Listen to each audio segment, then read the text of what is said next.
8 नवंबर 2016 की वो सर्द रात, जब समय रात के 8 बज रहे थे और हमारे प्रधानमंत्री श्री नरेंद्र मोदी ने देश को संबोधित करना था और भाई और बहनों के साथ उन्होंने अगले 20 सेकंड में ये बता दिया कि 1000 और 500 के नोट अब लीगल टेंडर नहीं माने जाएंगे। ये समाचार सुनकर बहुतों के दिल की धड़कनें रुकती रुकती बची, कुछ की रुकी भी होंगी, मुझे नहीं पता।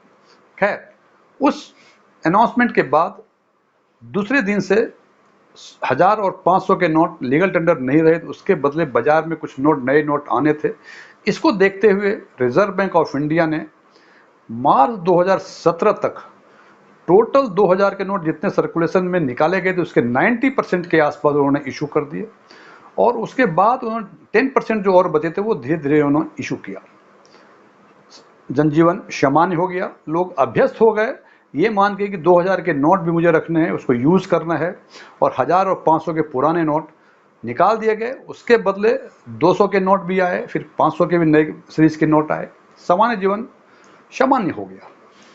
लेकिन रिजर्व बैंक ने देखा कि जो 90% के नोट 2017 में निकाले गए थे वो मार्च 2018 में ये घट के करीब 40% हो गए और मार्च 2023 में ये सर्कुलेशन में कम होके करीब 10.9% या हम कह लें 11% के आसपास रह गए, जो करीब 3.75 लाख करोड़ के आसपास होता था। इसका मतलब 89% के 2000 के डिनोमिनेशंस के नोट वो बाजार से गायब हो गए।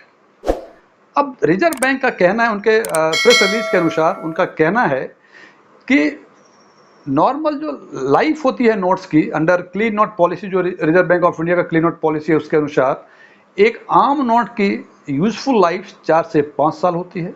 क्योंकि 2000 के 90% नोट मार्च 2017 तक इशू कर दिए गए थे, उनकी यूजफुल लाइफ पूरी हो गई। प्लस ये डेटा जो बताया हमने कि मार्च 2023 तक 90% जो 89% के आसपास जो 2000 डिनोमिनेशंस के नोट से वो बाजार से गायब हो गए। इन दोनों पॉइंट्स को देखते हुए रिजर्व बैंक ऑफ इंडिया ने कल दिनांक 19 मई 2023 को प्रेस रिलीज के द्वारा बताया कि अब वो 2000 डिनोमिनेशंस के नोट विड्रॉ कर रहे हैं। हालांकि साथ में ये भी कहा कि 2000 के नोट लीगल टेंडर बने रहेंगे। आज हम चर्चा करेंगे कि विड्रॉल के प्रोविजंस क्या हैं और ये लीगल टेंडर बने रहेंगे। ये दोनों ही टर्म्स एक दूसरे के कंट्राडिक्टरी साउंड्स कर रहे हैं।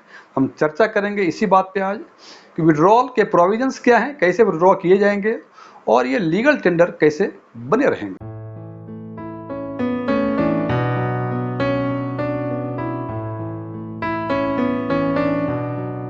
यदि मेरा ये वीडियो आपको पसंद आए, इसको लाइक करें, अपने फ्रेंड्स के साथ शेयर करें, और आप यदि फर्स्ट टाइम हमारे चैनल को विजिट किए हैं तो इसको सब्सक्राइब करें, और सब्सक्राइब करने के बाद बगल में जो बेल आइकॉन है उसको जरूर दबाएं ताकि हमारे नए वीडियो की नोटिफिकेशन आपको लगातार मिलती रहे। एस्ट्रॉन टेक्सफिन में आपका एक बार फिर से स्वागत है। मेरा नाम डीएम झा है। जैसा कि मैंने पहले चर्चा की है, इस प्रेस रिलीज में रिजर्व बैंक ने 2 बातें कही हैं। पहली बातें कहेंगे कि इस 2000 रुपये को विड्रॉ किया जा रहा है फ्रॉम सिस्टम से, और दूसरी बातें ये उन्होंने कहा है ये लीगल टेंडर बने रहेंगे। सबसे पहले हम बात करते हैं कि विड्रॉल का प्रोसेस क्या होगा। विड्रॉल जब रिजर्व बैंक ऑफ इंडिया कर रहे हैं उसका क्या प्रोसेस है। सबसे पहले हम देखते हैं, उन्होंने ये कह दिया कि कोई भी बैंक अब सर्कुलेशन में इस नोट को इशू नहीं करेगा। इसका मतलब कोई भी बैंक अब पब्लिक को ये नोट नहीं देगा। Hence there will be no circulation any more in the system. दूसरा कहा है यदि आपके पास 2000 के नोट हैं तो आप 2 चीज़ें कर सकते हैं, या तो आप एक्सचेंज कर सकते हैं या उसको डिपॉजिट करते हैं अपनी सुविधा के हिसाब से। लेकिन इसमें कुछ कंडीशंस हैं कि ये कंडीशन जो एक्सचेंज या डिपॉजिट करने होंगे ये 23 मई से लेकर 30 सितंबर के बीच में ही करने होंगे, और एक्सचेंज यदि करेंगे तो इसकी लिमिट 20,000 रुपए तक होगी। मतलब 2000 के केवल 10 नोट होंगे। मैं फिर रिपीट कर रहा हूं, ये लिमिट एक्सचेंज लिमिट की लिमिट है, और ये एक्सचेंज जो है, और दूसरा है कि यदि आपको डिपॉजिट करनी है तो इसमें कोई लिमिट नहीं है। अब देखें, इन दोनों बिंदुओं पर लोगों को कुछ कंफ्यूजन है। Exchange limit is 20,000। इसका मतलब कि आप किसी भी बैंक में जाके, खाता आपका हो या खाता ना हो, वहां जाके 20,000 रुपए तक आप एक्सचेंज कर सकते हैं। और यदि आपके पास इससे अधिक पैसे हैं तो आप उस पैसे को अपने अकाउंट में जमा कराएं, उसमें कोई लिमिट नहीं है। और ये इसकी तारीख जो है 23 मई टू 30 सितंबर है। सो लोगों को एक कंफ्यूजन है कि 20,000 रुपए तक ही हो सकता है, ऐसा नहीं है, जमा हो सकता है कोई लिमिट तक, और एक्सचेंज की लिमिट किसी भी बैंक में जाके 20,000 रुपए तक आप कर सकते हैं। ये मैंडेटरी ड्यूटी है बैंकर्स की, वो एक्सचेंज करें। वो इसके बाद कहां करेंगे? एक्सचेंज किसी भी बैंक ब्रांच में, लेकिन डिपॉजिट केवल उस ब्रांच में जहां आपका अकाउंट है। और उसके बावजूद ये 13 रिजर्व बैंक ऑफ इंडिया के जो रीजनल ऑफिस है वहां एक्सचेंज हो सकता है, बिकॉज कि जो रीजनल ऑफिस है रिजर्व बैंक ऑफ इंडिया के, वहां किसी का अकाउंट नहीं है, तो वहां केवल एक्सचेंज ही हो सकता है। और यदि आपका कहीं बीसी से कोई अकाउंट रिलेटेड है तो बीसी लोकेशंस पे आप केवल 4,000 रुपए तक ही एक्सचेंज कर सकते हैं। लेकिन इसमें कंडीशंस है, ये एक्सचेंज तभी होगा जब आपका अकाउंट उस बीसी के साथ है।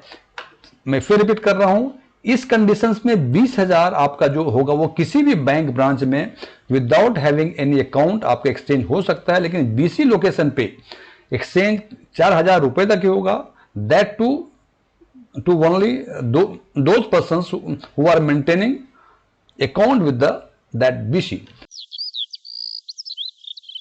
अब अगला प्रश्न कि यदि कोई आदमी 30 नवंबर 2023 तक न ही वो 2,000 रुपए के नोट एक्सचेंज कर सके हों, न ही वो अपने अकाउंट में जमा कर सके हों, तो उस नोट का भविष्य क्या होगा?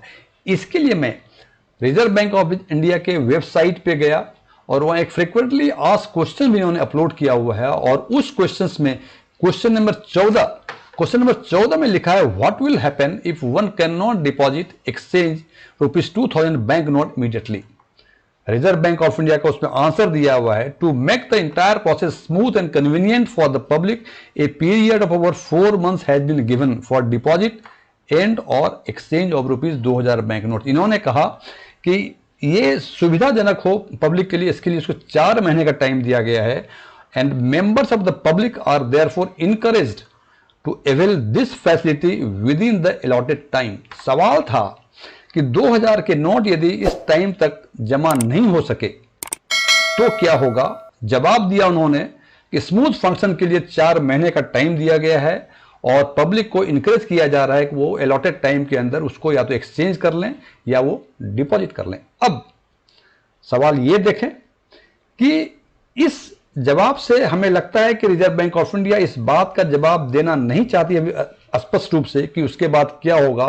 तो जो लोगों को आशंका है, जो लोग सोच रहे हैं, वो ये सोच रहे हैं कि या तो 30 सितंबर के पहले कोई और नोटिफिकेशन आएगा, उस नोटिफिकेशन में हो सकता है कि ये डेट एक्सटेंड करे, या कोई नोटिफिकेशन ऐसा होगा कि जो जमा नहीं कर सके और जिनके पास वो नोट मिलेंगे उनका ट्रीटमेंट रिजर्व बैंक किस तरह से करेगा या उनका ट्रीटमेंट क्या होगा,